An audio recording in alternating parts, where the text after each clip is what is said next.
si on ne considère pas certains paramètres, l'amour peut détruire. L'amour peut devenir un poison. Et rapidement, je prendrai un exemple rapidement dans Genèse chapitre 34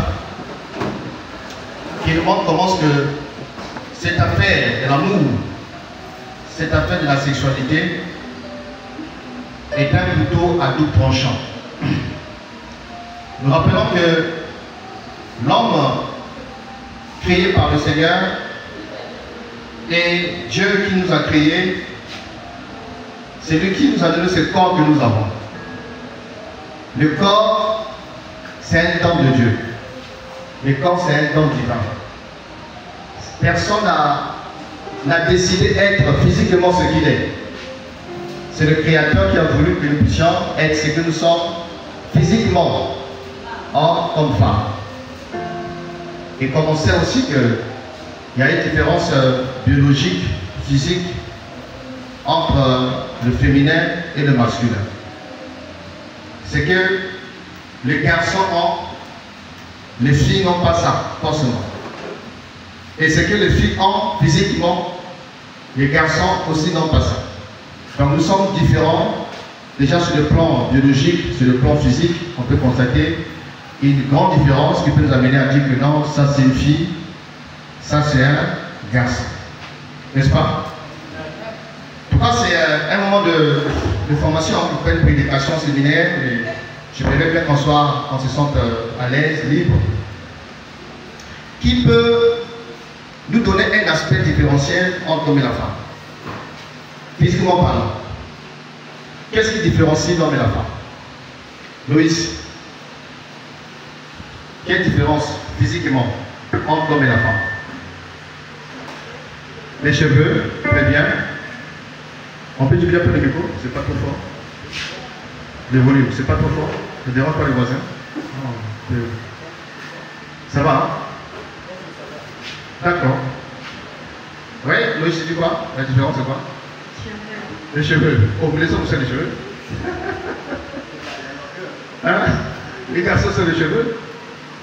Et Eliane, tu penses quoi? Hein? Les habits. Bon, physiquement, par rapport au corps, oui, c'est vrai, les habits des filles sont différents avec les habits des garçons. Mais par rapport au corps, Eric. Pardon? Les seins, c'est-à-dire? Oui. Il faut expliquer. Les seins sont différents. Ils sont différents? Oui. Pour les expliquer.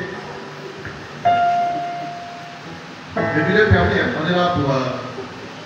En fait, pour une fille, tu peux en fait détecter que cette fille a les seins parce que...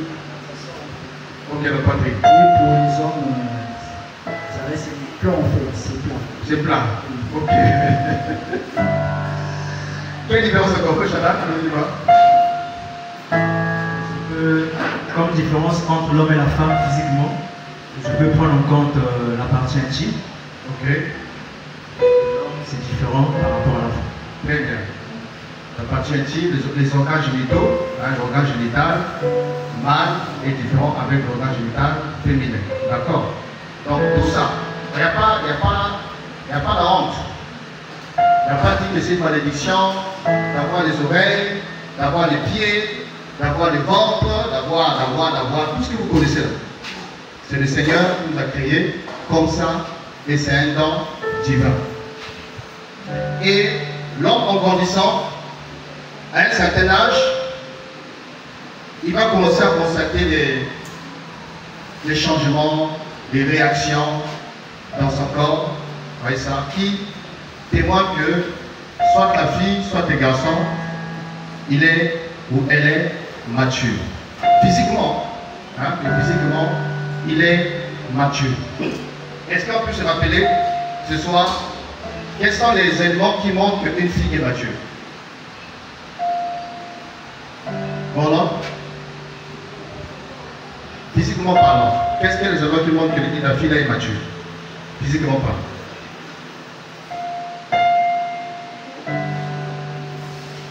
Les éléments qui montrent que la fille est mature, Oui. et la fille commence déjà Très bien, commence à voir ses règles. C'est tout. Et là, je vois justement. C'est ce que tu allais dire. Ok. Dans cet élément, il montre que la fille est mature. Et l'homme, les garçons, oui, frère. Quoi, justement? Il va commencer à protéger son corps. Ok. Quoi encore? Pour les garçons, quelles sont les choses, les éléments? La barbe, la voix change, d'accord? Après ça, non? Encore, c'est tout.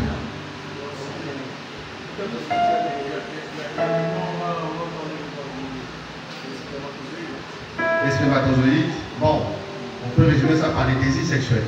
Hein? Les désirs sexuels, que ce soit les garçons sur la fille, ça va commencer à se manifester. Qui témoigne que, voilà, physiquement parlant, on est mature. Alors c'est là où la personne qui est mature, qui intervient sur ce qu'on appelle la vie affective et sexuelle.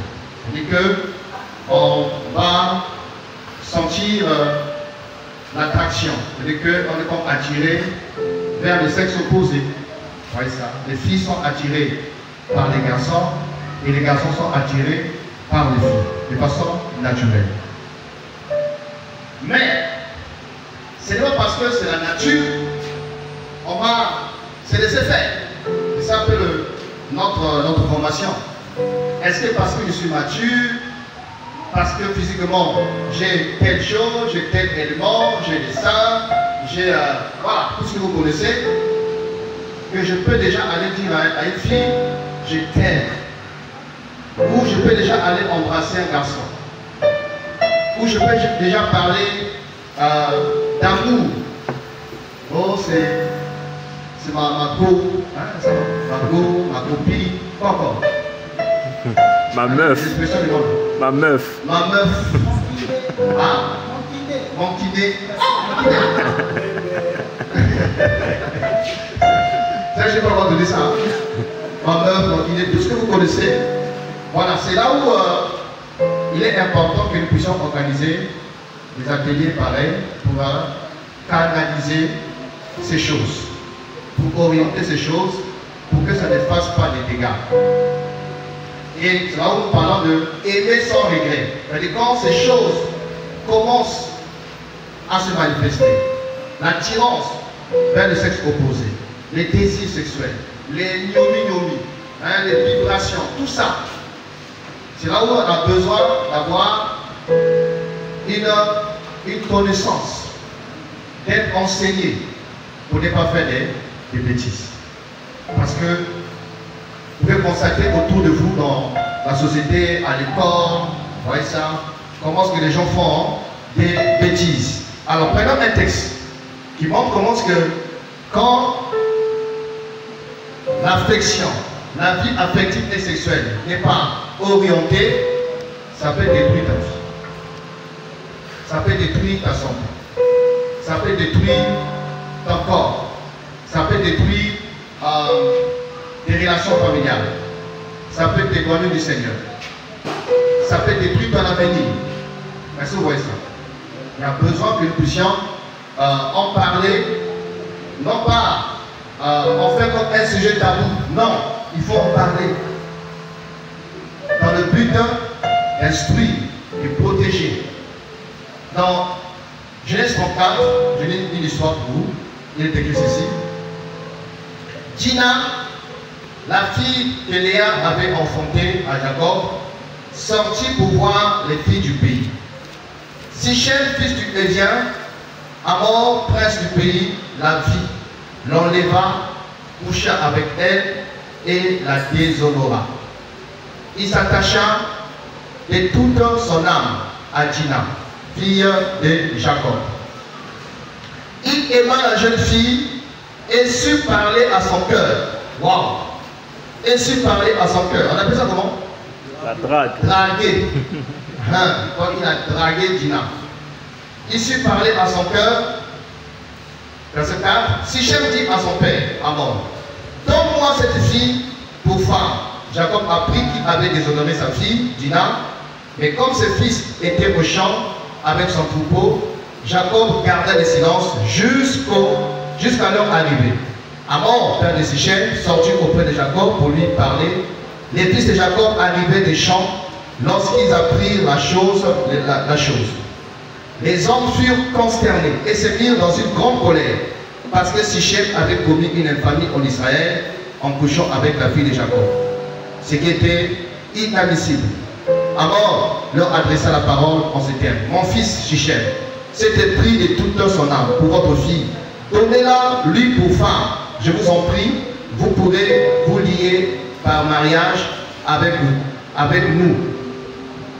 Vous nous donnerez vos filles et vous prendrez pour vous les vôtres. Amen. Alors, l'histoire nous dit que l'une des filles de Jacob, qu'on appelle qui? Dina. D'accord? Qu'est-ce qui s'est passé? Qu'est-ce qui s'est passé? Dina fait quoi? Qu'a-t-il fait Dina? D'après le passage. Il était parti sortir pour parler où? Elle est sortie pour aller voir qui? Les filles du pays. Hein? Retenez cette expression. Les filles du pays.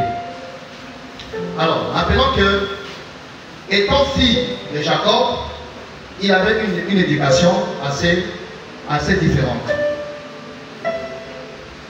Elle était bien élevée. Elle avait une éducation. Certainement, dans leur famille, comme on peut le constater, il était interdit d'aller avec un homme sans mariage. Donc, Dina, pardon, connaissait la vision de son père, pour ne pas dire l'éducation familiale. Pas de sexe sans mariage. Malheureusement, ce jour-là, elle va sortir pour aller visiter les filles du pays. Et déjà par là, on peut voir ce qu'on appelle les conséquences des mauvaises compagnies. Les mauvaises compagnies font quoi? Corrompre les bonnes mœurs. Corrompre les bonnes mœurs. Et les filles du pays sont là, non? Ah bon, non. Et les fils du pays, hein? Vous-même. Vous comprenez ce que ça signifie? Les filles du pays. Eliette, comprends ça? Les filles du pays. Les filles du pays, frère, hein? Oui. Sont des païens et des païens. Ouais. Même chose. C'est la même chose, non? Voilà. Donc les filles du pays, ou encore les fils du pays, ce sont des personnes qui n'ont pas la connaissance de la parole de Dieu. Amen. Qui ne connaissent pas Dieu. Très bien. Ce sont des fils ou des filles qui ne craignent pas le Seigneur. Et Dina était chez elle. Non. Elle s'est lève, elle est sortie. Elle est sortie dans le quartier pour aller visiter les filles du pays. Hé, Chantal, hé, comment là-bas tout ça? Et pendant qu'elles sont comme ça, il va la recevoir à mort. Un bon païen. Il va observer, admirer les lois Dina. On a dit, quoi? Elle est jolie, elle est belle, hein? Et voilà comment est-ce qu'elle va s'approcher d'elle. La suite c'est quoi? Viol. Elle est partie avec Dina. Elle a pris sa virginité. Et la fille rentre à la maison toute malheureuse. Les parents demandent qu'est-ce qui se passe? Oh non, Hamor m'a pris de force. Et quand ce fait rentre les champs, ils apprennent ce qui s'est passé. Alors il va s'enflammer de voix pour dire comment ça? On ne peut pas agir ainsi pour une fille de Jacob.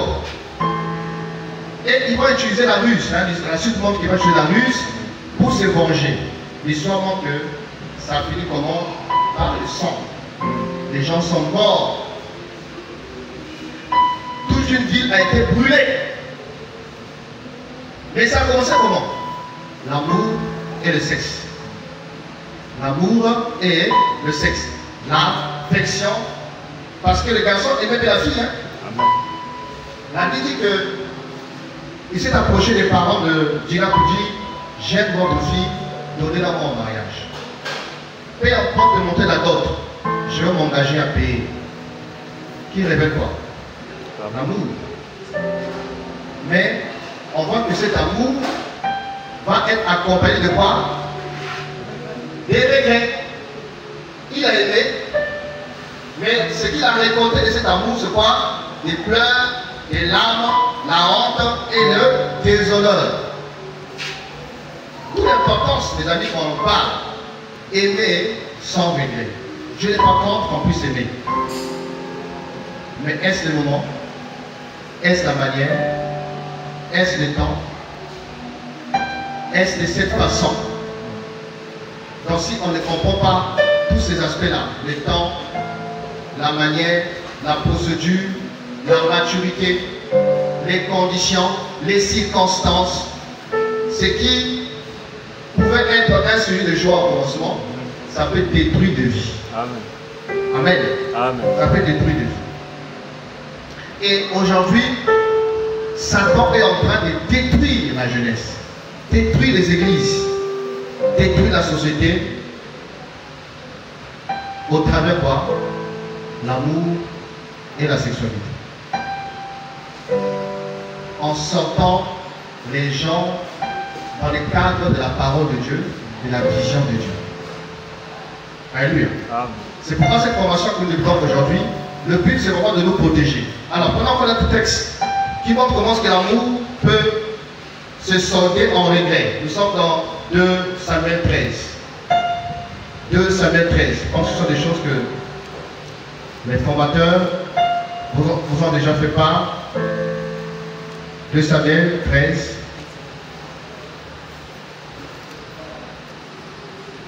On est là? Amen. D'accord. Je lis ceci. Suivez-moi attentivement. Après cela, voici ce qui arriva à Absalom, fils de David. Fils de David. Après cela, voici ce qui... On le téléphone mieux parce que...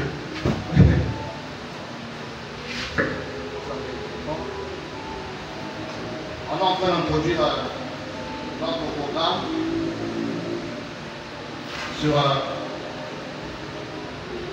aimer sans regret. Dommage que ça n'a pas intéressé les gens. Parce que ça ne concerne pas seulement les enfants, les grandes personnes aussi. Amen. Peuvent se casser la figure. Hein? Ah oui. Après cela, ce qui arriva, Absalom, fils de David, avait une sœur qui était belle et qui s'appelait Tamar. Et Amon, fils de David, Léma. On retient quoi? Léma, Zolo. Mais Zolayant, mais Zola, sa demi-sœur. Verset 2. Amnon était tourmenté jusqu'à se rendre malade à cause de Tamar, sa sœur, car elle était vierge. Et il paraissait difficile à Amnon de faire sur elle la moindre tentative. Amnon avait un ami nommé Jonadab, fils de Chiméa, frère de David, et Jonadab était un homme très habile. Il lui dit: pourquoi deviens-tu ainsi chaque matin plus maigre, toi, fils de roi? Ne veux-tu pas me le dire? Amnon lui répondit: j'aime Tamar, sœur d'Absalom, mon frère. Jonadab lui dit: mets-toi au lit et fais le malade. Quand ton père viendra te voir, tu lui diras: permets à Tamar, ma sœur, de venir pour me donner à manger, qu'elle me prépare un mets sous mes yeux, afin que je le voie et que je le prenne de sa main. Amnon se coucha et fit le malade.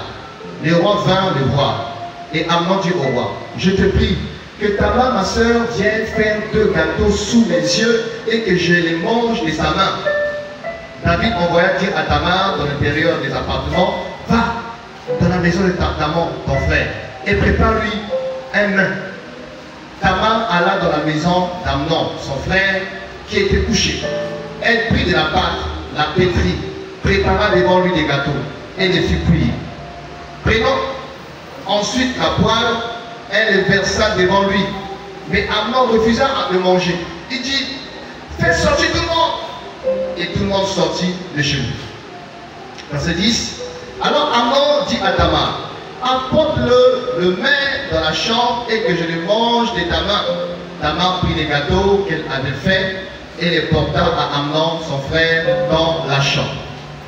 Comme elle les lui présentait à manger, il la saisit et lui dit, viens, couche avec moi, ma soeur.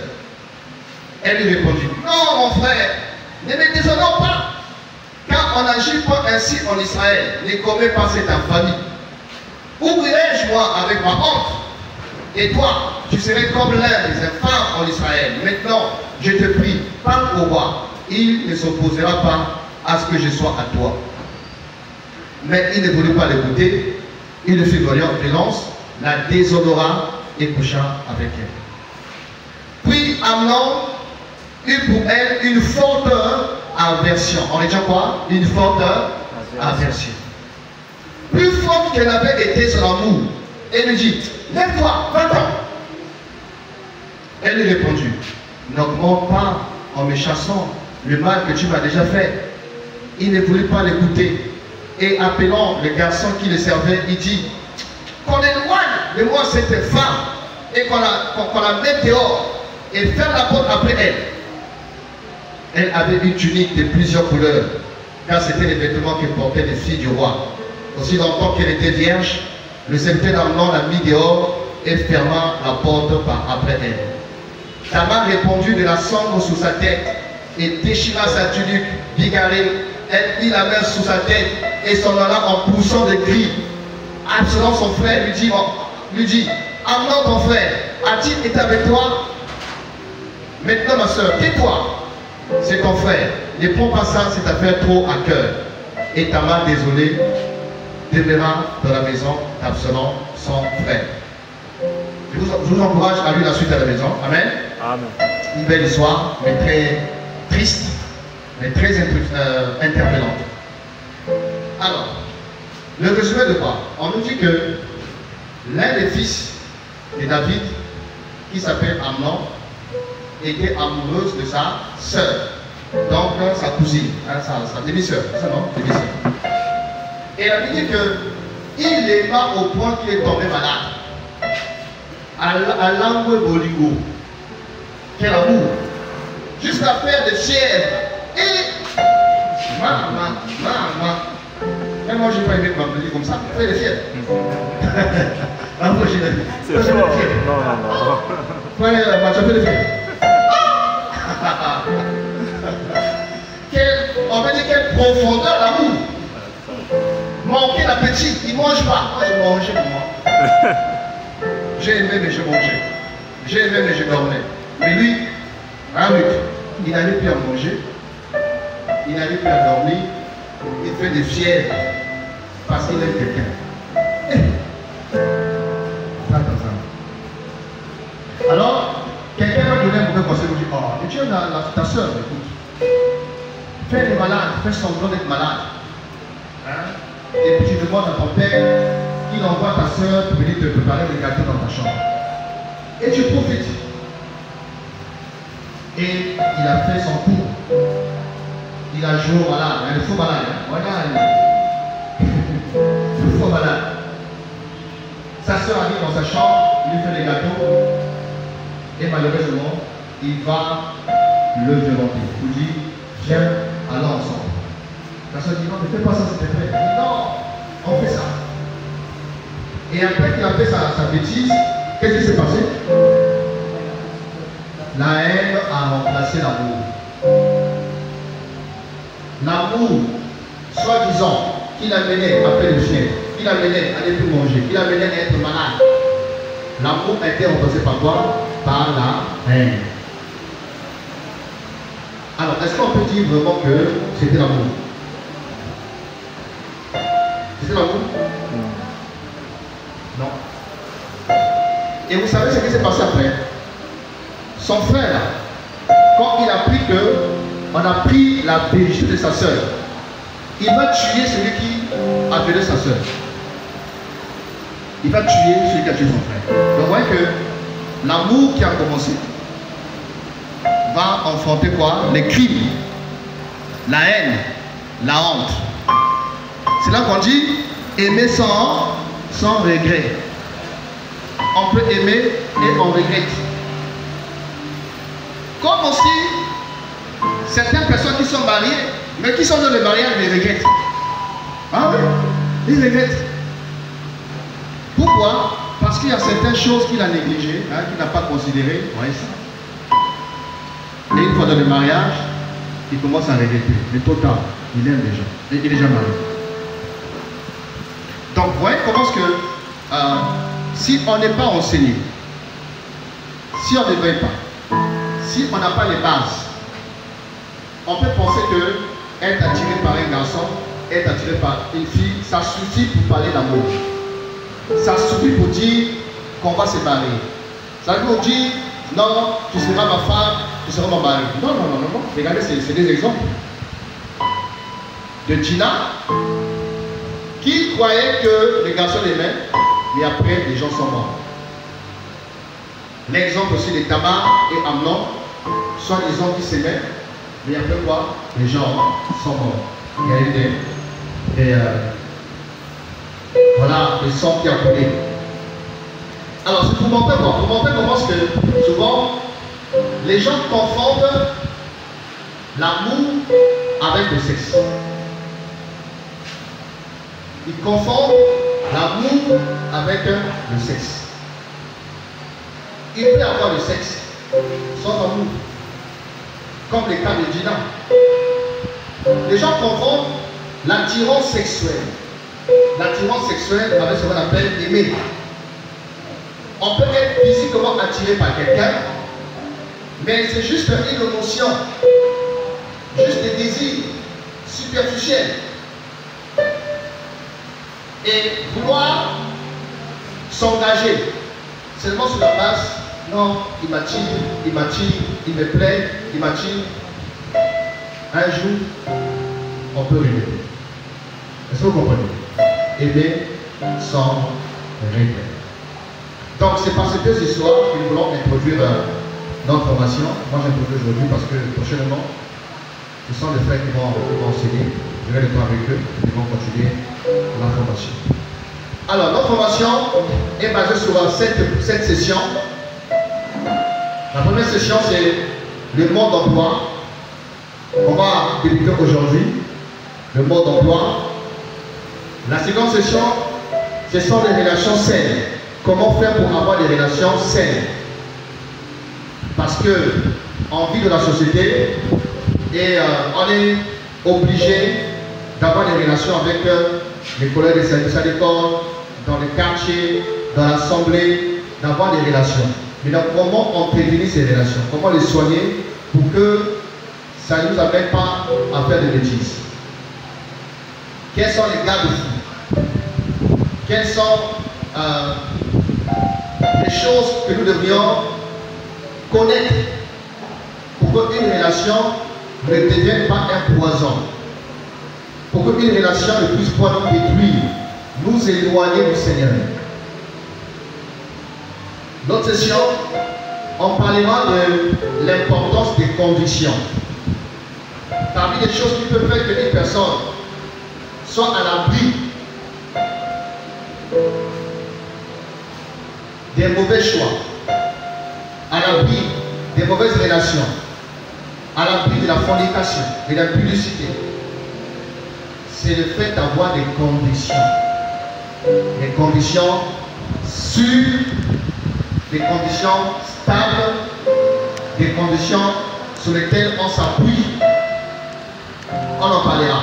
Nous parlerons aussi de l'influence des médias. Je pense que vous en parlez déjà dans votre temps. Comment utiliser les médias de façon que ça ne soit pas une pierre d'achoppement pour notre foi, pour notre corps, pour notre esprit, pour notre âme. Et aujourd'hui, Satan également se sert des médias, d'accord, YouTube, voilà, les réseaux sociaux, tout ce que vous connaissez. Si on n'est pas prudent, on peut être influencé négativement par les médias. Nous parlerons aussi de le sexe avant le mariage. Pourquoi est-ce qu'il est important de se préserver? Quels sont les avantages qu'on en tire d'attendre le mariage pour vaquer à la vie sexuelle? Quels sont les conséquences. Les conséquences quand on s'attend déjà à une vie sexuelle avant le mariage. Quelles sont les conséquences auxquelles on est exposé? Nous parlerons aussi de les IST et les MST. IST, les infections sexuellement transmissibles. MST, les maladies sexuellement transmissibles. Vous connaissez déjà, on va encore en parler, ça peut de regarder les dégâts que ça peut faire. Voilà, que ça peut faire. Et enfin, nous parlerons aussi de le choix de l'abstinence. Pourquoi s'abstenir? Que faire? Quelles sont les méthodes pour se maintenir debout, pour rester pur, pour rester chaste, ainsi de suite. C'est bon? Ça vous intéresse? Le sujet abordé? Ça vous intéresse? Amen. On peut s'y engager? Amen. Ok, donc voilà. Donc pour ce soir, nous allons commencer avec quoi? Le mode d'emploi. Le mode d'emploi concernant la sexualité ou encore l'amour. Nous parlons de la vie affective et la vie sexuelle. Et on a rappelé que c'est Dieu qui nous a créés avec tout ce que nous avons. Les seins, les oreilles, le sexe masculin, le sexe féminin, qui ne sont pas des tabous de choses honteuses. Hein, le vagin, le pénis, c'est naturel. D'accord? C'est naturel. Il n'y a pas à mettre la honte dedans. C'est ainsi que le Créateur nous a fait. Et aussi, à un certain âge, nous l'avons rappelé, nous avons des désirs, nous avons des réactions dans le corps. Et qui sont aussi naturelles. Comme la faim. Est-ce que c'est un péché d'avoir faim? Non. Est-ce que c'est un péché d'avoir soif? Non, non. Ce sont des besoins comment? Naturels. Alors, est-ce que parce que j'ai faim, je dois aller entrer dans une alimentation, je prends le jus et je sors du pain? Non. Est-ce que parce que j'ai faim, je vais au marché, je demande, ça c'est quoi? Le moussaka là c'est combien? Oh c'est, mets ça dans le panier, et puis je pars. C'est possible? Non. Non. Donc on voit que même les besoins qui sont naturels, comme la faim ou la soif, respectent les règles pour satisfaire ces désirs. Tu as soif, il faut aller acheter le jus, acheter le coca pour étancher ta soif. Tu as faim, il faut que tu achètes le riz, le manioc, le pain afin de manger. Mais tu ne diras pas que non, j'ai pris ça parce que j'ai faim. On va te mettre en prison. On va te taper. Pourquoi tu n'as pas respecté quoi? Les règles. Alléluia. Alors, parlons du mode d'emploi. Ici, on va se diviser en groupes. On va travailler en atelier. Et après, on va revenir pour donner les réponses que nous avons trouvées dans les différents groupes. Alors, le mode d'emploi.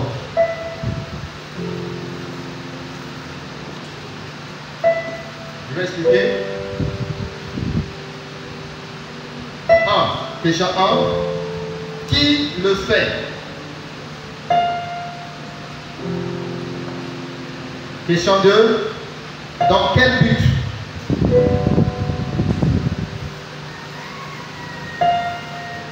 Question 3. Je dirais quoi? Le non-respect du mode d'emploi a-t-il des conséquences? Quelles sont les conséquences?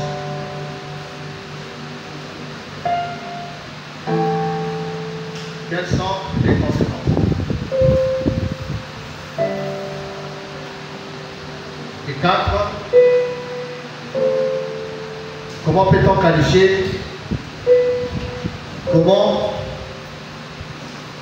peut-on qualifier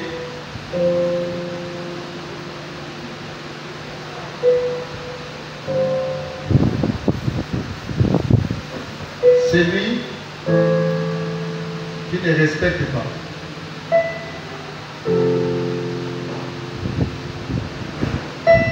Le mode d'emploi.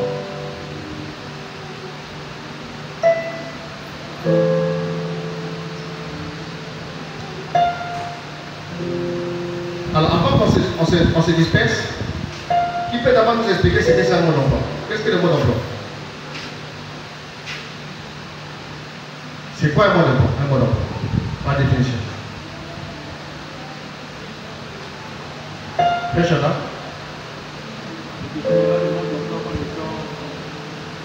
La manière ou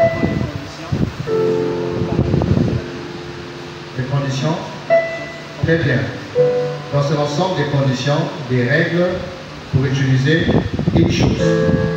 Ça peut être une télévision, ça peut être un produit pharmaceutique, ça peut être voilà, un ventilateur, donc tout objet créé par quelqu'un. D'accord?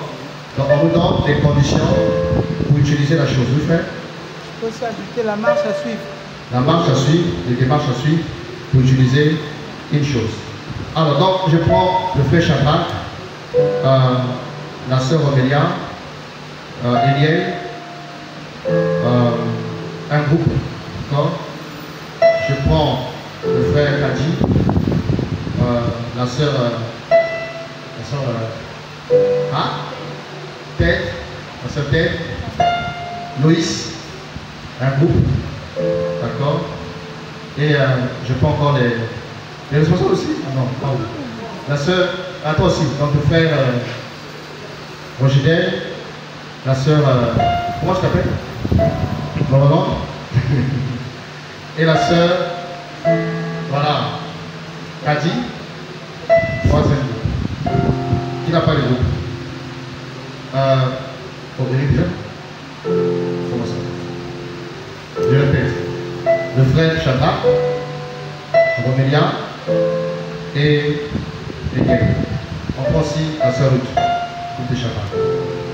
Et l'autre groupe, j'ai dit Kadi, Ted, Loïs. On prend aussi c'est ça, non? C'est tout, hein? Et puis Roger, Roland et Eric. Voilà. Tout le monde dans le groupe, non? La sœur du veille, tu restes avec comment je dis? Bon, ce que j'ai dit là, c'est pas ça d'abord. C'est pas ça d'abord. Prenez les chaises avec les pages, je sais pas ce que se passe. On a 10 minutes. 10 minutes. 10 minutes.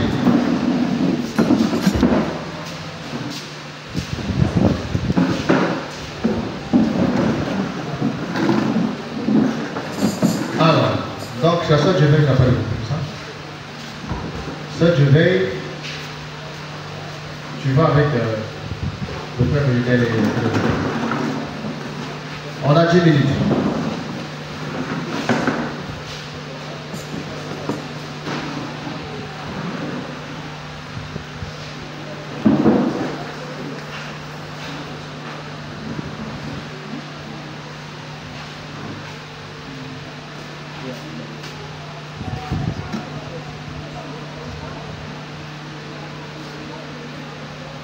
Question 1. Le mode d'emploi, qui le fait? Qui le fait? Question 2. Dans quel but on le fait? Question 3. Quelles sont les conséquences? Les conséquences, ce n'est pas respecté. Il n'est pas respecté le mode d'emploi. Oui? Donc, qui fabrique le mode d'emploi? Qui le conçoit? Qui le conçoit, qui le fabrique, qui est le créateur, qui est le concepteur aussi. Et quand je parle de quelles sont les conséquences, c'est les conséquences de ne pas respecter le mode d'emploi. D'accord? Les conséquences de ne pas respecter le mode d'emploi. Et comment qualifiez-vous la personne qui ne respecte pas le mode d'emploi? Du code de la route, il prend la voiture comme ça, Il ne regarde pas les panneaux, il peut conduire tout ça. Quels sont les besoins?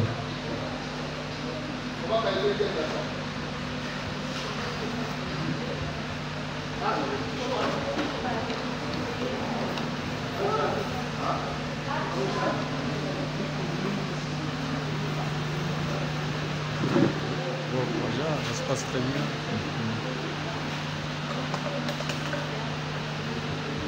Là, nous avons les ateliers de formation basés sur le mode d'emploi. Donc, on a 4 questions qui est placée. Qui fait le mode d'emploi? La deuxième question, dans quel but? La troisième question, quelles sont les conséquences de ne pas suivre le mode d'emploi? Et la quatrième question, comment peut-on qualifier celui qui ne respecte pas le mode d'emploi? Donc, on a reparti 3 groupes. Ça, c'est le premier groupe afin de répondre à ces questions. Ici, nous avons le deuxième groupe de l'atelier qui sont en train de répondre aux questions. Et enfin, le troisième groupe de l'atelier de formation.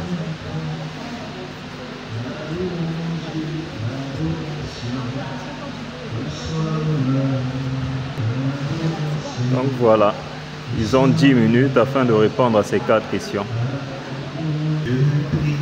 Donc voici les 10 questions sur le mode d'emploi.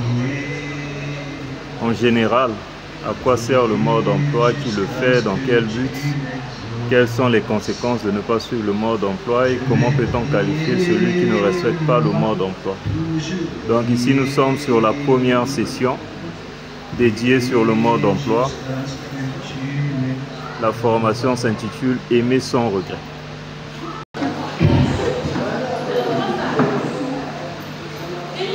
On va bosser ensemble. La vie affective et sexuelle. Le mode d'emploi. Qui le fait? Dans quel but? Quelles sont les conséquences? Les conséquences du non-respect du mode d'emploi. Quelles en sont les conséquences? Et comment pouvons-nous qualifier une personne qui ne respecte pas le mode d'emploi? Dis.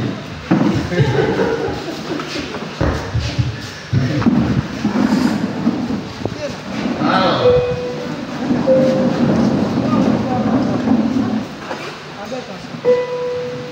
le premier groupe, c'est le groupe de Frère Chagrin. Question 1.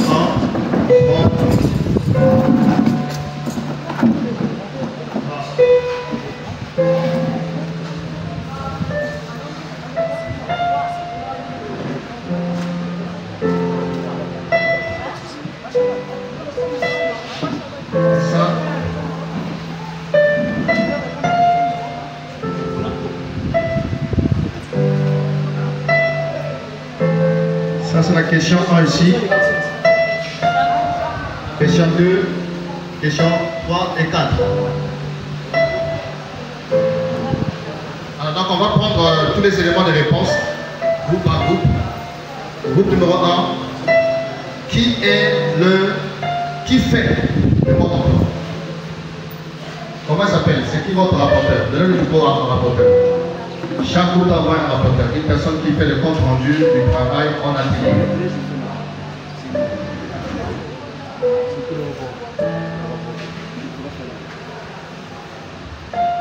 Le mode d'emploi. Oui. Déjà en termes de rapportage, Oui. mon groupe s'est organisé en termes que ça ne soit pas une seule personne. J'ai à une session. Très bien. Pour répondre. Oui. Donc, étant donné que c'est de façon générale, Oui, général. nous avons plusieurs domaines où on nous parle de la notion du mode d'emploi. C'est ça. Et qui fait le mode d'emploi? On peut déjà parler de l'homme.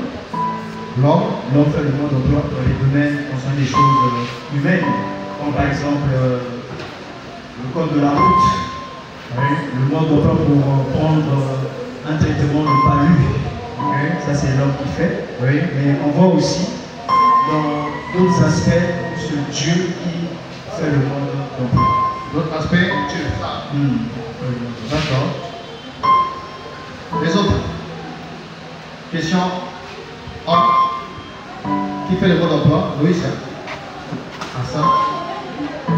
Et comment?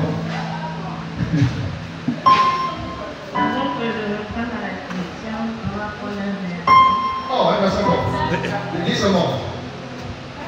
C'est qui le mode d'emploi? Qui fait le mode d'emploi? On est pas ça. L'auteur du mode d'emploi, c'est Dieu. Dieu. Là, c'est plus la spiritualité. Donc c'est il y a Dieu là-bas. On continue. Les autres, on peut voir. Eric. C'est bon la même. Nous aussi, on a choisi Dieu et l'homme. Dieu et l'homme. D'accord. C'est tout, non? D'accord, un groupe. Alors, d'accord. Mais ce que je voulais, puisqu'on ressort, c'est l'aspect fabricateur. Créateur. Très bien. Ce que je voulais qu'on ressort, créateur, concepteur, encore, ajouter, fabricateur.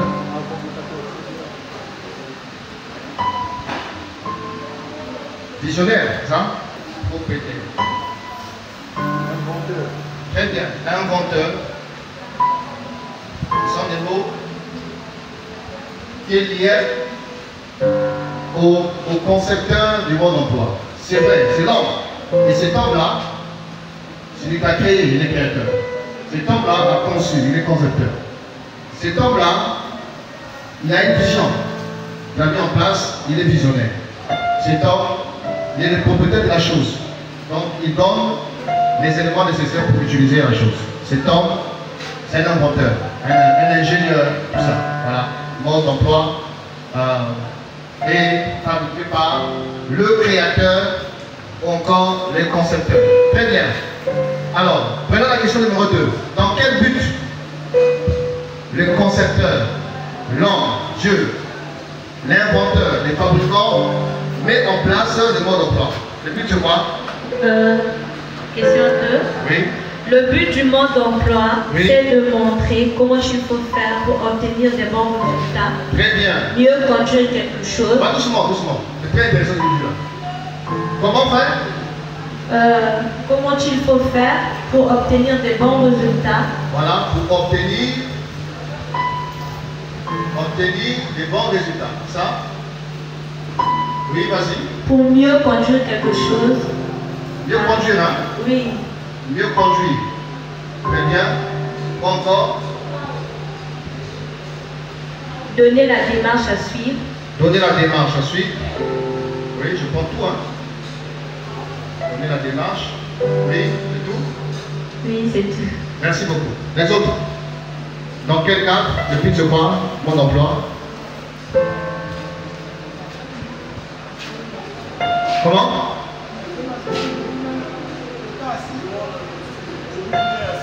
Même assis. Pour nous, on peut dire pour mieux faire. Pour mieux faire, Oui, comme c'était déjà, pour construire. pour construire. Construire, on prend ça, construire. Oui, très bien. Voilà. C'est tout, hein? Le meilleur avancement, bon, ça va dans le même sens. D'accord. Les autres? Troisième groupe. Troisième ou quatrième? Troisième. Oui, allez-y. Pour nous, le but, c'est de savoir comment la chose fonctionne. Comment? La chose fonctionne. Comment La chose connaître, fonctionne. connaître le fonctionnement de la chose? Oui, c'est intéressant.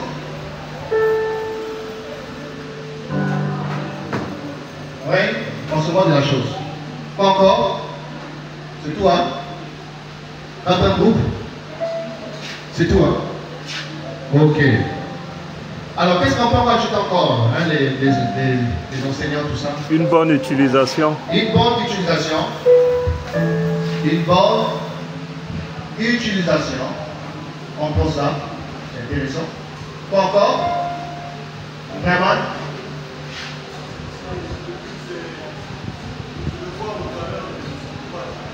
de se voir. D'accord, dans la satisfaction. La satisfaction. Merci beaucoup. Alors, quelles sont les conséquences du non-respect du mode d'emploi? Mérite. Les accidents, ça c'est dans le domaine de quoi? Le domaine de la circulation. Les accidents, oui. Oui. La mort comment? La mort spirituelle. Le micro ne fonctionne pas. Le micro ne marche pas. Physique. La mort physique et spirituelle. La mort physique. Oh, mais même la mort spirituelle aussi. Les rechutes. Les rechutes. Les chutes, les chutes. Non, il tombe, il tombe encore, il tombe, il tombe encore. Oui, dans le cadre de Vatican. Ah, bien évidemment, les rechutes, hein. Ah oui, oui, oui, c'est vrai. Les rechutes. C'est vrai. Oui, quoi encore? Les mauvais résultats. Très bien. Mauvais résultat. Mauvais résultat. Ok. C'est tout, hein? Troisième groupe, deuxième, troisième. Bon, nous on va parler de la chute. La chute déjà. Déjà? Ah, ici c'est les chutes. Non, on laisse la chute. La chute. Oui. La chute, la destruction. Destruction, oui. Le dysfonctionnement. C'est un mot fort, hein, destruction. Destruction, dysfonctionnement. Dysfonctionnement. Un mot français. Dysfonctionnement, oui. On s'arrête d'abord par là. On s'arrête d'abord par là. Troisième groupe. Les deux qu'ils ont déjà tous cité, nous ce qu'on a pris c'est les accidents, Oui. la destruction Oui. et ça entraîne aussi à la mort. La mort, voilà. Merci beaucoup. C'est intéressant. Ici on va enseigner. 4. Comment pouvons-nous qualifier une personne qui ne respecte pas le mode d'emploi? Celui qui ne respecte pas le mode d'emploi, on le qualifie comme insensé, Très bien. Insensé. inconscient, Insensé. Un mot français. Hein? Insensé. Oui, encore? inconscient, Inconscient. Aïe, aïe, aïe. C'est fort d'être inconscient. imprudent. Imprudent. Oui. C'est tout. Wow. Magnifique. Les autres.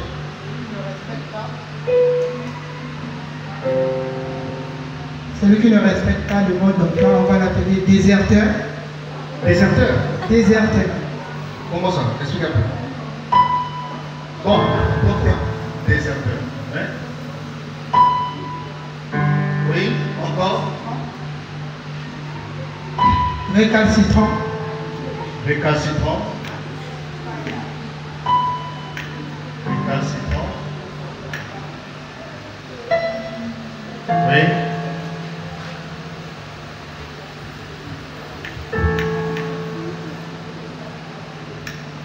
Pour moi, on a pris insensé Déjà. et bandit. Bandit. Didi. Bandit. Bandit. Ah oui, hein, c'est un bandit. Alors, les formateurs, vous en pouvez ajouter? Rebelle. Oui. Un rebelle. Un rebelle. Ouais. C'est un rebelle. Oh là là. Oh là là. Merci beaucoup. Alors, donc, revenons sur notre sujet, ce qui nous concerne, concernant la vie affective et la vie sexuelle, et aussi notre thème général, à savoir aimer sans regret. Aimer pour ne pas regretter. Donc, concernant la vie affective et sexuelle, et en considérant le mode d'emploi, qui est le concepteur? Qui l'a fait? Qui l'a fait? Oui, Dieu. Donc, par rapport à notre sujet, on ne parle pas d'une voiture, on ne parle pas d'un ventilateur, on ne parle pas d'un produit pharmaceutique, mais on parle, voilà, la question de la sexualité et l'amour.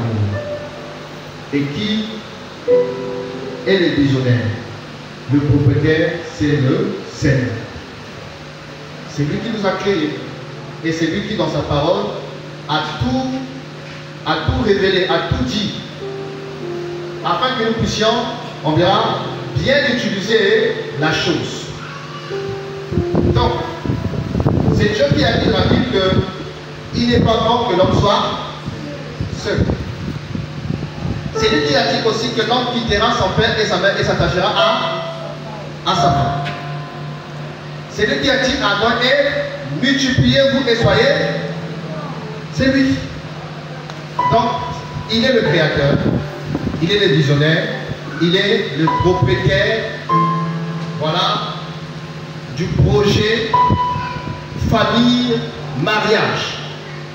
Parce que quand on parle mariage, famille, le fondement de ces choses, c'est quoi? L'amour et la sexualité. Tout commence par l'amour entre une personne, deux personnes qui s'attirent, qui s'assèdent, et après ils se marient, et après le mariage vient quoi? Les enfants et la famille, ainsi de suite. Donc pour réussir, pour ne pas faire de bêtises, il faut lire la notice. Il faut connaître le mode d'emploi. Il faut connaître la posologie. Qu'est-ce qu'on a dit sur le produit? Un qu'on peut le matin, un le soir. Ne prends pas deux, ne prends pas trois. Ou encore un complet le matin, midi et le soir. Toi, ne fais pas que tu prends le matin, après tu prends le soir. Tu dois respecter quoi? Le mode d'emploi. Et aujourd'hui, si la société a des problèmes, parce que les gens ne consultent plus le créateur, le propriétaire, le visionnaire de la sexualité. Les gens font qu'à leur tête. Ils n'ont plus le réflexe de se poser des questions. Mais qu'est-ce qui est écrit dans le mode d'emploi? Qu'est-ce que le propriétaire du véhicule avait écrit comme fonctionnement, comme la manière d'utiliser la chose? Et quand on n'est pas dans le mode d'emploi, on fonce vers l'échec, vers les larmes. On a vu Dina a pleuré. Mais ces pleurs n'ont pas restauré sa virginité. Ces pleurs n'ont pas ramené à la vie des gens qui sont morts. On a vu Tamar, on a vu Amnon, qui se sont attirés, ont fait des bêtises. Et on a vu les conséquences. Pourquoi? Ils ont agi sans respecter quoi? Le mode d'emploi. Amen. Alors, dans quel but le mode d'emploi est mis en place? C'est pour obtenir les bons résultats. Vous avez dit ça, non? Les bons résultats. Donc si vous ne considérez pas le mode d'emploi, ne vous attendez pas à des bons résultats. Il y aura les regrets. Aimer avec les regrets, avec les pleurs. Est-ce que vous voyez ça? Dans le but de mieux conduire sa vie, son corps, son avenir, son foyer, mieux conduire. Dans le but de mieux conduire, c'est ce que vous avez dit. Dans le but de donner la démarche d'après le concepteur, Quelles sont les démarches qu'il a données? Alors, je consulte le mode d'emploi et je respecte la démarche. À gauche, à droite, arrête-toi, pousse encore, tu pousses encore. Je respecte quoi? La démarche qui a été établie. Le but du mode d'emploi, c'est pour construire. Et sans complet, c'est quoi? Détruire. Exemple de la construction. Voilà, les gens respectent les normes, les dosages du ciment. Ils prennent les mesures, la règle, les normes, tout ça, ils respectent afin que la maison ne soit pas penchée, ne soit pas tordue, ne soit pas bizarre. On respecte. Dans le but de quoi? De connaître le fonctionnement de la chose. Tu achètes une télévision, s'il n'y a pas de mode d'emploi, comment tu fais le jeu? Tu achètes un appareil électroménager. Si on ne t'explique pas, le bouton là, fais ça. Après tu fais ça. Après tu fais ça. Après tu entres ici. Comment tu utilises? Tu achètes un ordinateur. S'il n'y a pas un fonctionnement, on ne te donne pas les bases de fonctionnement. Comment tu vas l'utiliser? Donc le mode d'emploi aussi nous permet à quoi? Pour connaître le fonctionnement de la chose. Et la chose que nous parlons, c'est la vie affective et sexuelle. La vie affective et sexuelle. Pour ne pas aimer avec des regrets, avec des larmes. Pourquoi le mode d'emploi? On a dit c'est pour une bonne utilisation. Ah ça, c'est intéressant. Une bonne utilisation. Parce qu'il y a utiliser. Ah oui. Il y a des gens qui utilisent ça mal, qui utilisent ça pas comme les concepteurs, les créateurs avaient voulu. Et c'est là qu'après c'est compliqué. Et les choses pour lesquelles on ne triche pas. Est-ce que vous voyez ça? Ah oui. Et aussi c'est pour la bonne satisfaction. Hein, pour obtenir une bonne satisfaction, pour être satisfait de la chose. S'il n'y a pas le respect de mon emploi, on n'a pas à s'attendre à des bons résultats, à la satisfaction. Ça sera le contraire. Ça sera le contraire. Donc, rappelez-vous ce soir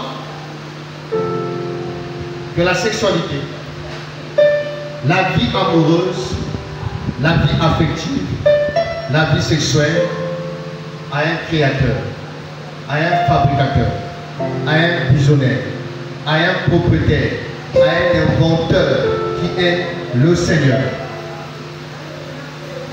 Et la question qu'on peut se poser pour nous par rapport à ça, par rapport à la question affective, où pouvons-nous trouver le mode d'emploi? Oui? Dans la Bible. Tu as dit quoi? Dans la Bible, non? Voilà. Pour les choses de ce monde, hein, il y a des notices, voilà, qui viennent avec tout ça. Mais concernant la sexualité, le mode d'emploi, nous l'avons dans la Bible. La Bible, c'est un livre qui est suffisamment riche et qui aborde tous les sujets de la vie, tous les sujets de la terre, tous les sujets. Dans la Bible, il n'y a pas de tabou pour dire ah, vous avez de la solière, il n'a rien dit. Non, Dieu n'a pas honte. Il n'a pas honte. Il dit chat, c'est chat, chien, c'est chien. Oui, ça.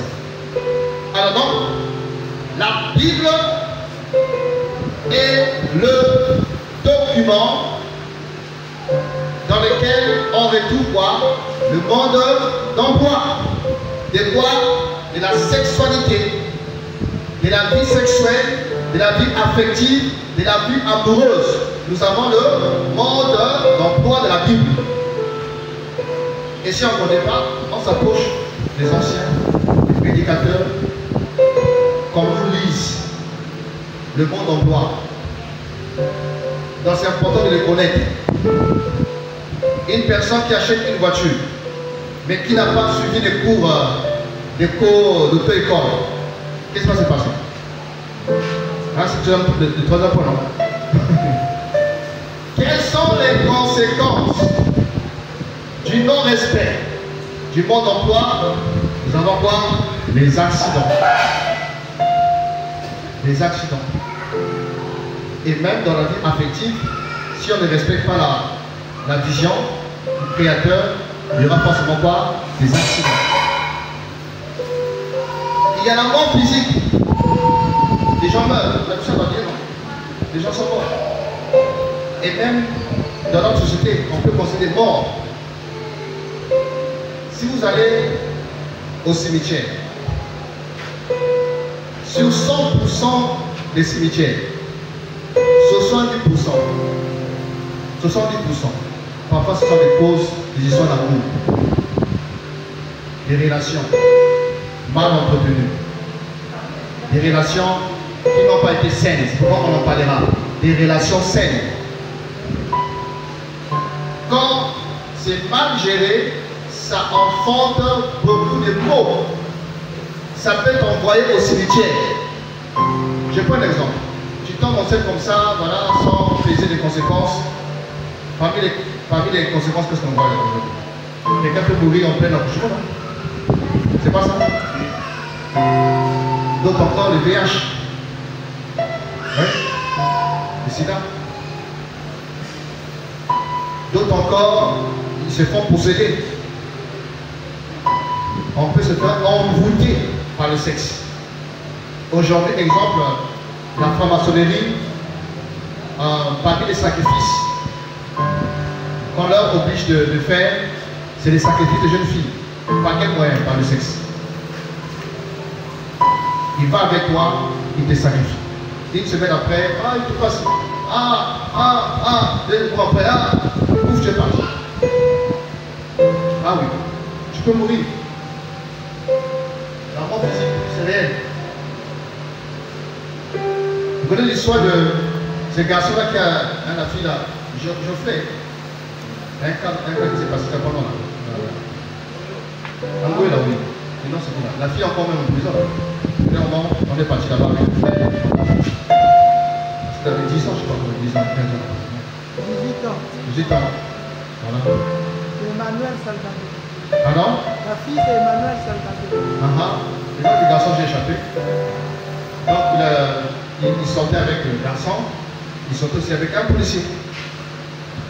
Et quand le policier a su qu'il sortait avec ce jeune homme, il a organisé son assassinat.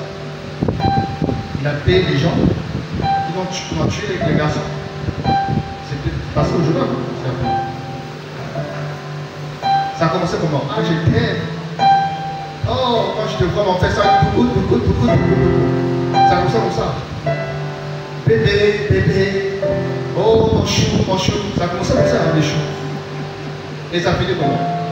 Le garçon est mort. Et là, elle est en prison. Tout son avenir, hypothéqué. Pourquoi? Le mode d'emploi. Alléluia. Ça nous interpelle quand même? Amen. Alors, les conséquences, les chutes, oui. Les produits pharmaceutiques, les mauvais résultats. Ah oui, il y aura forcément de mauvais résultats. Si vous négligez la loi du Seigneur. La Bible dit, comment le jeune homme peut-il rendre son séjour pur? On peut lire ça rapidement. Psalm 119, verset 9, je pense bien. Psalm 119, verset 9. Voilà. Psalm 119, verset 9.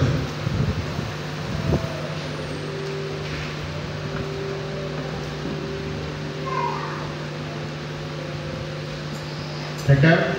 La page? Allez-y. Comment le jeune homme rendra-t-il pur son sentier? En se dirigeant d'après ta parole. En se dirigeant d'après sa parole. Comment le jeune homme peut-il rendre pur son sentier?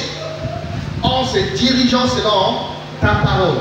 Donc la parole de Dieu, comme c'est écrit aussi dans un psaume, est une lampe à nos pieds et une lumière sur notre sentier. Amen. Donc c'est pourquoi on a besoin de considérer les mots d'emploi, la parole de Dieu. Elle nous protège. Elle nous met à l'abri. Est-ce que vous avez jamais entendu à la télé ou encore dans les quartiers, le garçon là est mort parce qu'il avait tellement de désirs sexuels qu'il n'a pas pu les satisfaire et puis il est mort. Les gens ont entendu ça parler là. On a finalement, parce qu'il avait tellement de désirs que les désirs, l'homme est à la mort. Hein? Les gens ont entendu ça. Qu'est-ce que je dis par là? Ça ne tue pas. Ça ne tue pas. Vous dites, oh non, en tout cas, je n'arrive plus. C'est plus fort que ce moi. Non, non, ça ne tue pas. On peut le contrôler. Amen. On peut les canaliser. Alléluia. Amen. Les nomi là, on peut les gérer. Et je le dis parce que j'étais jeune comme vous. J'étais jeune. Non. En se dirigeant selon sa parole. Mais si on laisse à notre chair, parce que il y a le mode d'emploi du Seigneur et il y a le mode d'emploi du monde. Il y a le mode d'emploi du Seigneur, il y a le mode d'emploi des novelas. Ouais, d'accord. Il y a le mode d'emploi de l'école, du quartier. Il y a le mode d'emploi des filles du pays. Alléluia. Ah oui, hein? Les filles du pays sont en mode d'emploi. Ah oui. Les filles du pays, là. Quand tu vas vers elles vont aussi te donner, c'est sorti un document, une autre Bible. Là, tu dis, oh, mais dans ta Bible, là, c'est pas comme ça. Moi, dans ma Bible, ici, le mode d'emploi, il faut fonctionner, il faut vivre, il faut jouir sa jeunesse. Et là, si toi, tu es faible, tu vas délaisser le mode d'emploi du Seigneur pour considérer leur mode d'emploi et les dégâts. Alléluia. C'est important de connaître notre mode d'emploi. Comme conséquence, la destruction. Ah oui. Ça détruit. Sexe non maîtrisé. Le sexe, s'il n'est pas orienté, canalisé. Le sexe, s'il n'y a pas la discipline, le manque de discipline sexuelle entraîne à la destruction. Hein les jeunes? Ça entraîne à la destruction. L'homme est différent avec un animal. L'animal qui vit des instincts. Quand ça le prend là, tout de suite il doit se satisfaire. La différence entre l'animal et l'homme, c'est quoi? La conscience, la raison. Amen. La conscience et la raison. C'est pourquoi on parlera des conditions. Les conditions sont assises sur quoi? Sur la raison, la réflexion. Réfléchir, c'est poser des questions sur les conséquences des choix. Qu'est-ce que je vais récolter si je fais ça? Quelles sont les conséquences? Mais l'homme, c'est aussi un être qui n'est pas animal, qui a des désirs, mais la raison, la volonté et la conscience peuvent l'aider à canaliser, à maîtriser, à orienter ça. Alléluia. Ça passe, non? Amen. Ah oui. On me dit, ah, en tout cas, je fais des fièvres parce que tellement de désirs, je fais des fièvres. Non, avec ça. Avec ça.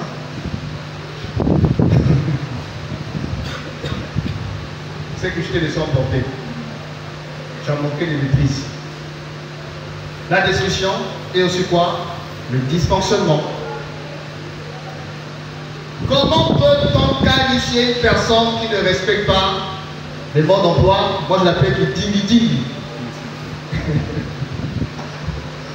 C'est un qui dingi-dingi, un vrai qui dingi-dingi. Un insensé. Ah oui, il est insensé. Il n'est pas intelligent. En d'autres mots, il est bête, il est idiot. Insensé. Il est inconscient, c'est vrai. Il n'a pas écouté la voix de sa conscience. Vous savez, la conscience, c'est la voix divine dans l'homme. Hein? C'est la voix divine dans l'homme, la conscience. Cette voix intérieure qui te dit, c'est pas bien ce que tu fais. C'est pas bien ce que tu fais. C'est la lampe de Dieu dans notre cœur, dans notre âme. Pour nous aider à faire des bons choix, à choisir entre le bien et le mal. Alors quand on détourne son oreille pour écouter la conscience, on devient qui? Inconscient. Tu es inconscient. Tu es inconscient. Il est imprudent. Combien d'imprudence ont exposé des gens à des choses pas bien? Prochainement, peut-être, avec l'équipe, je verrai, on va mener une vidéo qu'on va suivre ensemble d'un jeunes à l'école. Comme ça se passe surtout dans notre école. Et les jours où les jeunes disent, question 5, ah, c'est de qui? Oh, de toi. Oh, tu passes pas de moi. C'est pas de moi. Il a refusé de dire. Il dit, oh, mais c'est toi. Il dit, non, non, non. Il a perdu son année scolaire. Une petite vidéo de 15 à 20 minutes, tout ça, comme j'ai un projecteur. Dans ce côté de qu'on est imprudent, on va récolter des larmes, des regrets, et les sonder. On va récolter des larmes. C'est pourquoi on parlera aussi sur quand on parlera de relations saines, sur le choix de la compagnie, les choix des amis, les choix du milieu. Il n'est pas fait comme Dina qui est partie visiter les filles du pays et a perdu sa virginité. Elle a été comment? Imprudente. Imprudente. Tu sais que ce garçon-là, voilà, il te fait la cour, il te dit des mots doux, tout ça, mais tu aimes toujours être avec lui. Pourquoi? Tu sais que cette fille est souvent légère avec toi, hein, elle te fait des beaux yeux, tout ça. Mais pourquoi tu aimes sa compagnie? Et parfois, tu te laisses faire, hein, on se laisse faire. Vous savez, non, mais les garçons, souvent, ils prennent la température. Hein? Non, il est bien. Ils prennent la température. Pour voir est-ce que la porte là, elle est légère ou elle est bien fermée. Ils commencent. Il est parti, il n'a pas réfléchi. Reste là, reste. Après quoi? Il descend la patrie. Après.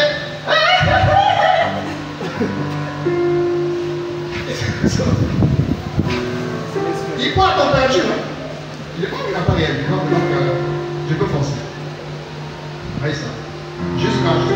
Ah, il constate que dès qu'il a ce force là, la porte va s'ouvrir. Si on n'affiche pas, dès le départ, nos convictions, on verra prochainement, notre identité, il peut bien dire à ses copains, oh, c'est bon déjà, j'ai pété les terrains. C'est bon. Voyez ça. Donc c'est pourquoi il faut avoir des convictions, il faut avoir une position, il faut avoir une fermeté. Que ça soit dans le milieu professionnel, c'est pareil. Les corps des services, ils testent. Ils testent. Et en matière de sexe, la sagesse de Dieu dit quoi? Fuyez. On ne dit pas de résister. Amen. Il faut fuir. Amen. Le corps ne sait pas attendre. C'est seulement pas. Le corps, quand il est allumé, il ne sait pas dire j'attends. Donc il faut tailler comme Joseph. Il faut que tu fuis. Amen. Pas seulement à l'école, dans les camions, dans l'église. Amen. Hein? Tu tailles le frère, là, tu fuis. Et aussi, c'est discipliner sur les sujets à aborder avec les gens. Vous savez, quand on parle souvent du sexe avec une personne, il y a une prédisposition à coucher avec la personne. Il faut faire attention avec des personnes avec qui on parle de sexe. À force de parler du sexe en profondeur avec quelqu'un, ça vous prédispose psychologiquement au sexe avec la personne. Si on ne veut pas, l'imprudence peut vous amener à coucher ensemble. C'est différent. Le père éduque ses enfants. Voilà, il parle des choses, tout ça. Un grand frère, tout ça. Mais une personne de sexe opposé avec qui la relation n'est pas définie, hein, n'est pas définie, il faut éviter. Il Oh, toi, quand tu touches là, tu sens comment? Hein, toi, quand tu touches, pourquoi tu lui dis ça? Pourquoi tu lui parles de ton corps déjà comme ça? De tes faiblesses, de tes goûts, de tes sens, de tes réactions. Pourquoi? Même pas ton fiancé, même pas ta fiancée. Il connaît déjà tes parties, là où il y a l'électricité. Hein, on touche là le courant électrique. Il connaît déjà. Ça, c'est une imprudence. Amen. Une imprudence.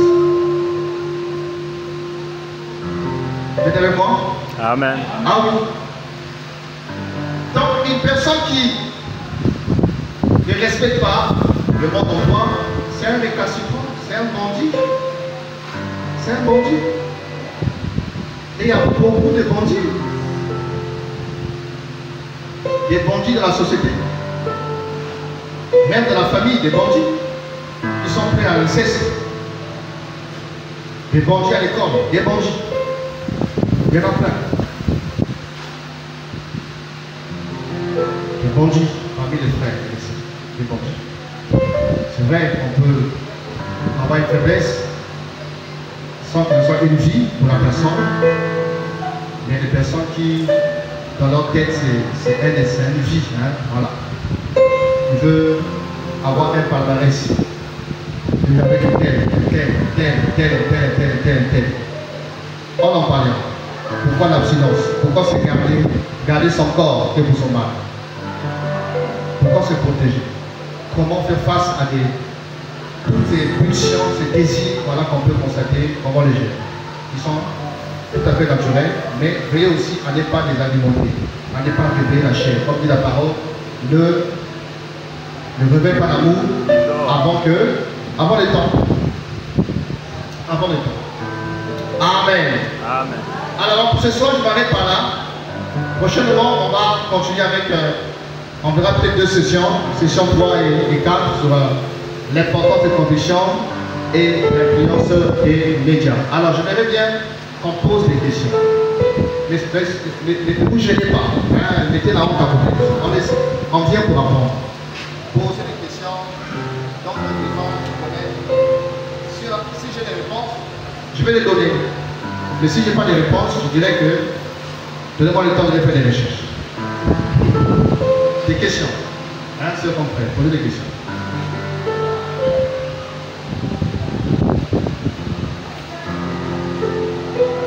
Très bien.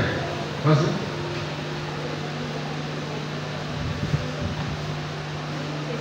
Oui.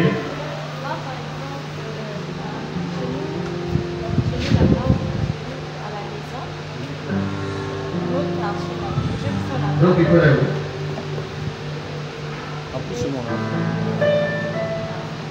Je vis souvent avec, il y a souvent beaucoup de garçons qui sont là-bas, quand je rentre de la base. Et plusieurs personnes me demandent mon numéro. Et je dis non. Mais après, je me dis, peut-être connaissance, je vais juste faire connaissance avec moi, me connaître, peut-être un jour quelque chose peut m'arriver et la personne m'aide. Donc je me dis ça et je me sens coupable parce que je n'ai pas donné. Alors que je sais peut-être aussi qu'il a de nouvelles idées. Je me dis aussi que faire connaissance avec la personne, c'est bien. Non, mais tu agis bien. Tant que tu ne maîtrises pas la personne, tu ne donnes pas ton numéro. Tant que tu ne connais pas les intentions réelles pour lesquelles la personne demande ton numéro, ne donne pas ton numéro. Tant que tu ne connais pas sa moralité. Tant que tu ne maîtrises pas son témoignage, donne pas son numéro.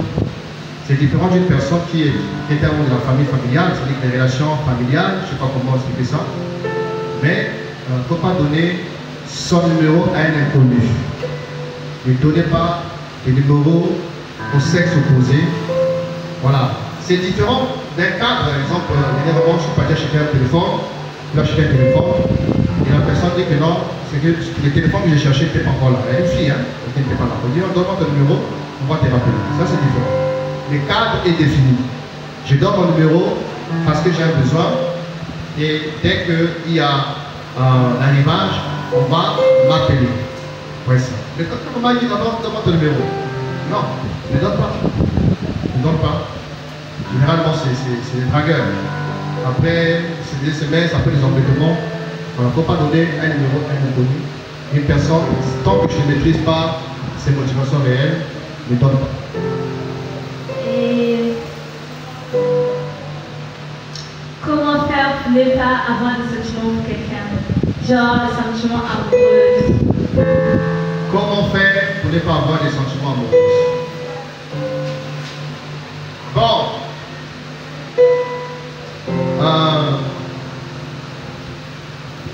Ils sont difficiles. C'est ça le but de notre formation. Hein? Éprouver nos sentiments. Mais il y a des choses qui sont naturelles. Hein? Qui sont naturelles, qu'on ne peut pas s'empêcher. Qui sont inévitables. Par rapport à nos goûts, par exemple. Vous voyez, j'aime des garçons qui sont de grande taille, qui sont intelligents, qui parlent bien français, qui sont... Voilà. C'est-à-dire que le fait que tu retrouves dans la personne une qualité que tu apprécies, ça peut révéler quelque chose. Tu comprends, non? Ça peut révéler quelque chose sans que la personne puisse s'approcher de toi. Maintenant, c'est à toi maintenant de pouvoir éprouver ces sentiments-là. Est-ce que ce sont des sentiments qui viennent du Seigneur? Est-ce que c'est normal? Est-ce que c'est naturel? Est-ce que c'est spirituel? Voilà. De pouvoir après, soit laisser faire ou encore combattre ça, refouler ça, le rejeter. Les sentiments, c'est un peu comme, je dirais, l'exemple des oiseaux. Les oiseaux volent au-dessus de notre tête, non? Est-ce qu'on peut les empêcher de voler? Non. Mais si un oiseau vient nicher sur la tête, est-ce que tu peux empêcher ça? Est-ce que tu peux empêcher ça? Si un oiseau vient construire son nid sur la tête, tu peux empêcher ça? Voilà. Donc les sentiments, c'est des choses comme ça, des coups de foudre, tu es attiré, il est beau, quelque chose s'allume, tout ça. Mais non, quand quelque chose commence à te gagner, à intégrer ton âme, c'est là que tu dois vérifier. Est-ce que c'est normal? Est-ce que ce n'est pas la convoitise? Parce qu'il y a des sentiments qui sont le fruit de quoi? La convoitise. On a pris l'exemple de Amnon. Amnon, non? Il avait une apparence de sentiment pour sa soeur Tamar. Mais il n'a pas éprouvé ça. S'il avait éprouvé, sondé ses sentiments, il devait se rendre compte que c'est la convoitise. D'abord, ce n'est pas normal que je sois attiré par ma soeur et avoir des intentions de coucher avec ma soeur. Ce n'est pas normal. Donc, il peut déjà commencer à chinababer de la prière pour combattre ça, pour rejeter ça. Vous voyez ça? Ou encore voir un aîné, une personne qui dit, mais ce que je n'est pas normal. Prie pour moi parce que je dois me quitter.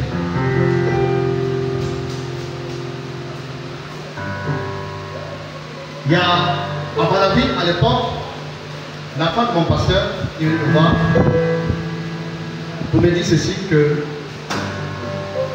elle se sentait attirée par son directeur. Alors que le directeur, il n'a pas fait la cour. Il est respecté comme mari.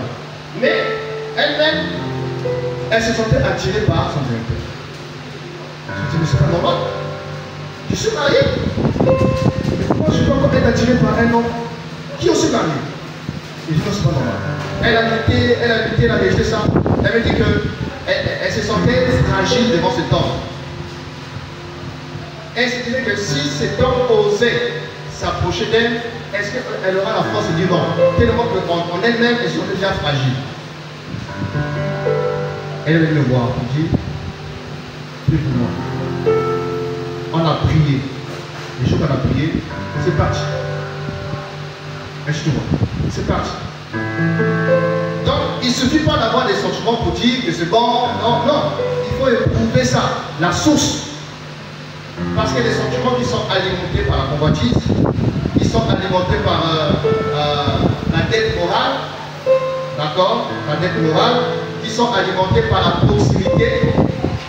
Le fait d'être souvent ensemble avec une personne, ça peut créer des sentiments qui n'ont rien à voir avec l'amour. Tu comprends, non? Il faut éprouver la source. Qu'est-ce qu'elle demande ça?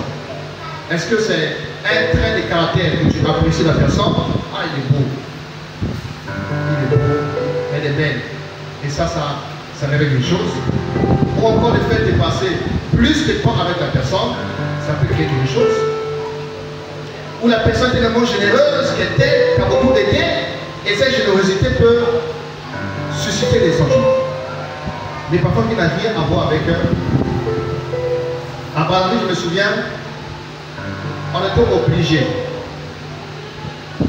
de mettre en place un système que, exemple, si je veux aider la sœur tête, exemple, si je peux changer avec tête, elle doit passer par une sœur, sans pour autant dire à tête que c'est le frère Chama qui t'a aidé. Pourquoi? Parce que quand les frères manifestaient, c'est le mot l'amour fraternel, sans arrière-pensée. La soeur commence à se faire des idées. Oh, la soeur, le frère est tel, parce qu'il m'a donné ceci. Oh, il m'a aidé, il m'a acheté ceci, tout ça.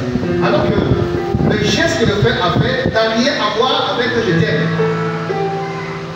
C'est juste un geste fraternel. Fondé sur quoi? Aimez-vous les uns les autres.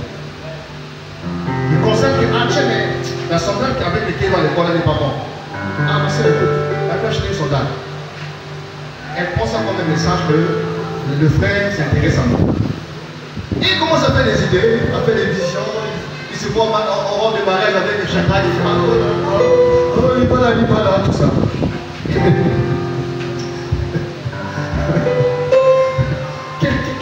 Quelle immaturité! C'est pas possible. Donc c'est pourquoi je dis, il est important de sonder la source de ces sentiments. Ça vient d'où? Quand c'est le Seigneur, il te dira que c'est moi. Par exemple, quand j'ai commencé à avoir des vertus sur ma vie, j'ai cru que c'était des sirènes. J'ai cru que c'était des esprits de sirènes. La nuit, je me réveillais pour dire, oh, c'était des sirènes, je chassais les démons. Bon, oui, un truc comme ça, je pense à elle, tu vas à l'école, tu le vois sur le tableau. Non, ça c'est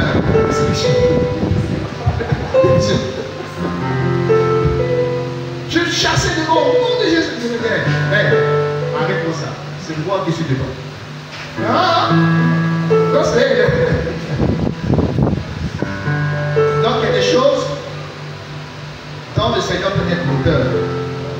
Mais il y a certains feux amoureux qui ne viennent pas du Seigneur, mais qui viennent parce que tu as suivi une série de ménages, tu as tellement pleuré, tu as vu un tel, ah, je commence à avoir des visions, tout ça.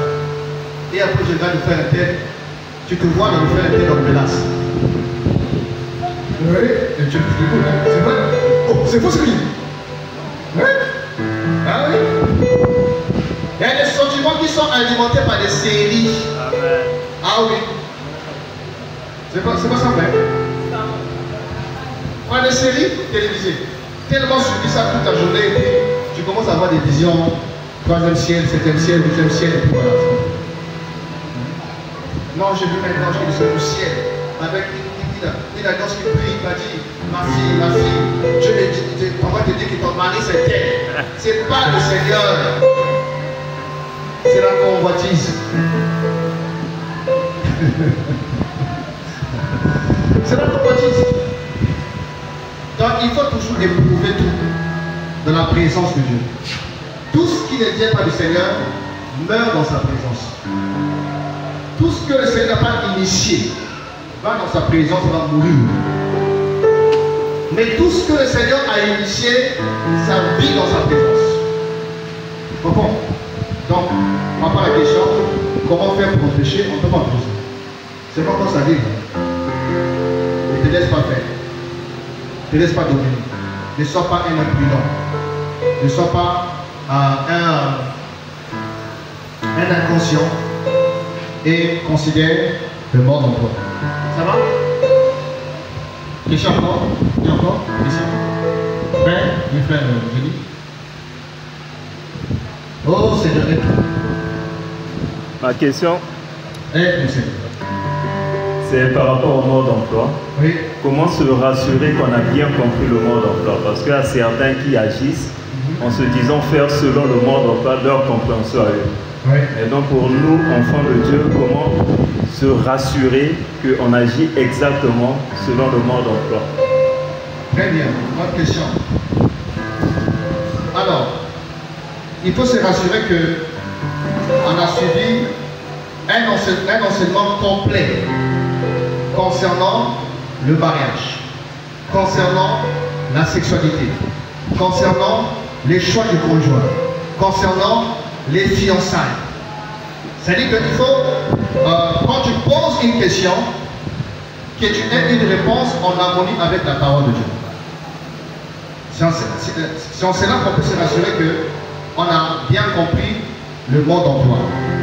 Et si on se rend compte que, depuis qu'on est chrétien, je n'ai jamais lu un livre où on expose les grandes lignes de la sexualité, du choix, du mariage, tout ça.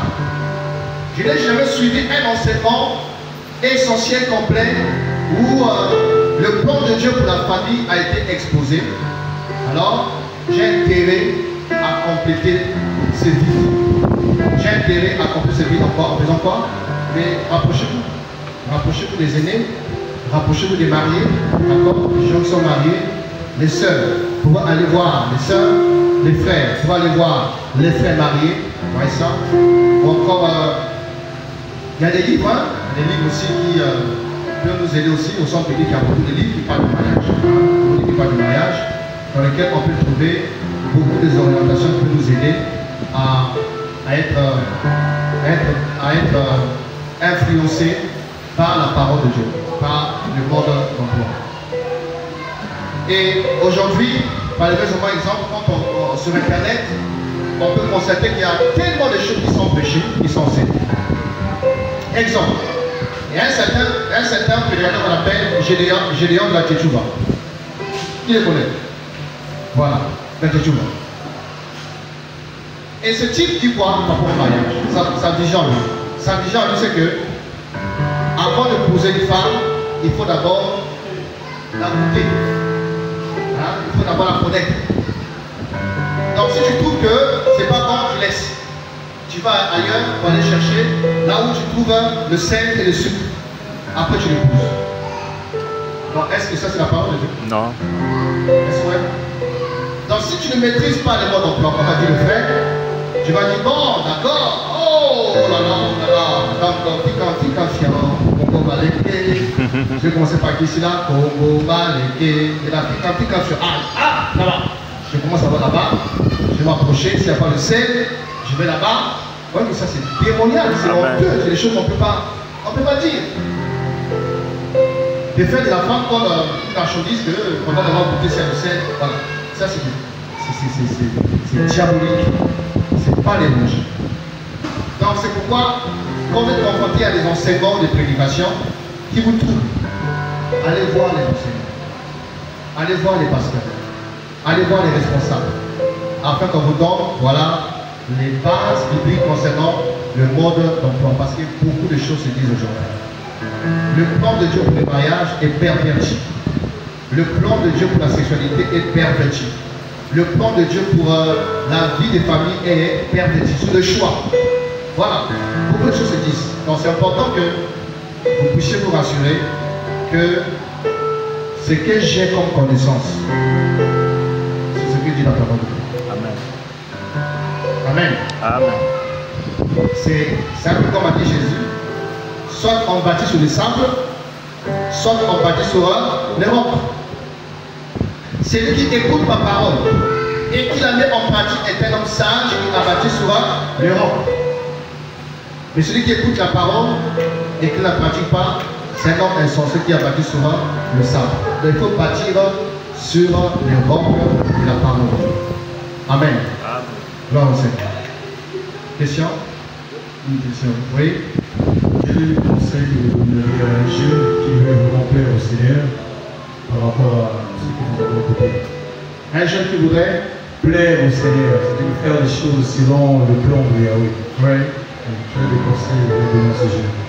Bon, déjà, je te rassure que quand tu décides de plaire au Seigneur, le Seigneur est de ton côté. Tu as tout son soutien pour réussir. Si dans ton cœur, le désir et de vivre le plan du Seigneur pour ta vie, le Seigneur est avec toi, il va te soutenir, il va t'accompagner. Je me rappelle mon histoire quand je me suis converti et que pour la première fois, on m'a parlé de la fornication, non, tu es jeune, tu dois t'abstenir, tout ça. Moi, pendant qu'on parlait, j'étais en colère. Je dis quoi? Mais les messieurs, ça va pas dans ta tête? Là, j'ai 16 ans, on s'est là 17 ans comme ça. Donc, il dit que je dois rester comme ça jusqu'à ce que je me marie. C'est pas mal. Il a en train de parler, mais dans mon cœur, là, je boudais, je dis, mais pourquoi? Et pendant qu'il parlait, il y a une phrase qu'il a dit, il m'avait calmé, il a dit, tu peux dire que tu es encore jeune, est-ce possible? Comment ferais-je? Comme a dit Marie, je suis encore vierge, comment cela se ferait-il? Je ne connais pas encore d'homme, alors comment je vais tomber enceinte? Il me dit, tout ce qui est possible aux hommes est possible à Dieu. Amen. Est-ce que vous pensez que Dieu est incapable de vous garder? C'est possible, vous voyez ça? Tout ce qui est possible aux hommes est possible à Dieu. Si par contre tu ne peux pas, avec Dieu tu peux. Donc le conseil, c'est de vous appuyer non pas sur votre capacité personnelle. Tu vas tomber. Ne compte pas sur toi-même. Compte sur le Seigneur. Et quand c'est chaud, va dans sa présence. Dis Seigneur, regarde ce qui se passe. Seigneur, aide-moi. Au secours. Même si tout ton être est embrasé, le feu est incendié, le tia. Le Saint-Esprit est un feu d'eau vive. Alléluia. Il va éteindre le feu. Hein? Le Saint-Esprit, c'est un feu. Il va éteindre le feu. Donc, s'appuyer sur le Seigneur. 2. Avoir des personnes de confiance avec qui vous pouvez facilement partager vos combats sexuels, vos combats avec la chair. Une soeur, un frère, avec qui vous pouvez parler. Vous voyez ça? Ah, vraiment, en tout cas, ces jours-ci, vraiment, ah, c'est compliqué. J'ai besoin de me soutenir. Qu'est-ce qui se passe? Ah, des pensées impures. Ah, mais le corps, c'est compliqué. Ah, des désirs bizarres. Ah, des tendances, des penchants. D'accord. Priez. Ces choses-là, il faut les exposer. Amen. Est-ce que vous comprenez? Il faut exposer la chair. Il faut exposer vos faiblesses. Il ne faut pas jouer au robot. Non. Si la Bible dit fuir, c'est que c'est compliqué. Hein? Ah oui. Il ne faut pas jouer au robot. Prends ton courage. Tu peux voir ta mère, ton père, une seule de confiance. Priez ensemble. Priez les mains de la main, priez. Le Seigneur va te fortifier. Le Seigneur va te guider. Et aussi, ne pas s'exposer à ce qu'on appelle les éléments déclencheurs. C'est des choses qui peuvent déclencher les désirs de la chair, qui peuvent réveiller ça, Il ne faut pas s'exposer. C'est vrai qu'aujourd'hui c'est compliqué, tu es dans le bus, une musique bizarre, tu es obligé d'entendre ça. Hein? Bizarre, on chante des bêtises, mais tu es là dans le bus, tu ne peux pas descendre. Il y a des choses pour lesquelles on n'a pas le choix, on est exposé. Mais il y a des choses pour lesquelles on peut prendre position. C'est toi qui as la télécommande, pourquoi tu regardes ça? Pourquoi tu regardes ça? Pourquoi tu écoutes ça? À l'école, les amis sont en train de partager leurs expériences la semaine. Ah, j'étais avec André. Ah, André. Et toi, tu prêtes l'oreille. André, c'est ce qu'André m'a fait. Et toi, tu écoutes. Tu prends plaisir à écouter ce qu'on a fait, André a fait. Il ne se passe plus après toi-même. Après, c'est le volcan. Quand un volcan commence à une éruption volcanique. Écoute, il faut fuir. L'âme a deux portes. Les yeux et les oreilles. Ça touche ton âme. Ce que tu entends, ce que tu vois, touche ton âme. Et une fois l'âme touchée, il influence le corps. L'âme influence le corps. Donc si c'est que je vois et j'entends ne sont pas sains, je serai influencé négativement. Est-ce que vous voyez? Donc voilà un peu les astuces que je peux donner. On veut le Seigneur. Il y a besoin de s'appuyer sur Dieu et de savoir que le Seigneur est avec toi, il va t'aider. Avoir des personnes à qui on peut exposer nos combats, nos penchants et prier avec la personne. Ne pas s'exposer à des déclencheurs. Choisir sa compagnie, choisir les personnes avec qui il faut marcher. C'est important. Et voilà. Gérer sa relation avec le Seigneur. Comment frère? Toi au Seigneur. Question? Et les jeunes vont poser des questions. Les sœurs. Regardez. Il n'y a pas de questions. Les sœurs, ça va? Oui. Après, je vais aller voir le regard.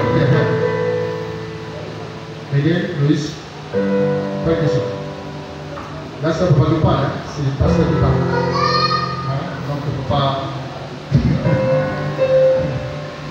Gloire au Seigneur, que Dieu vous bénisse. Merci, frère Eman. J'ai fini. Samedi prochain, les frères vont continuer la formation avec un thème, à savoir les relations saines, l'importance de conditions et ainsi de suite. Que le Seigneur vous bénisse. Merci. Frère Eman.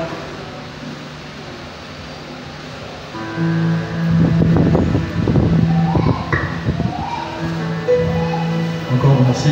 Merci à vous aussi, apôtres. Vous nous avez fait du bien.